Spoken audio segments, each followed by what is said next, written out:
manners make us polite and respectful.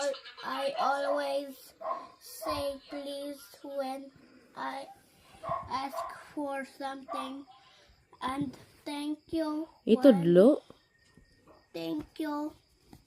when I receive help. I greet my elders with a smile and say good morning or good night at school. I listen carefully to my teacher and share things with my friends. I never interrupt when someone is speaking. Using good manners makes everyone happy and shows kindness. Good manners help us become better and loved by all. Oh, next. One English page. Itudlo. One English page a day.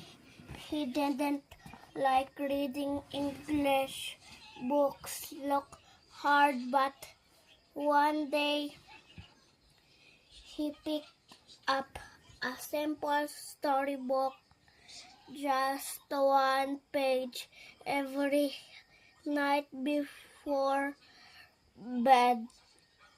He read at little. He used his finger to follow each word he didn't understand it all, but he kept reading one page one night, one habit. Weeks passed. His vocabulary grew. His grammar improved. Improve. Improved. One day he laughed at an English joke. He finally got it. Books aren't boring. They are doors, and he opened one every day.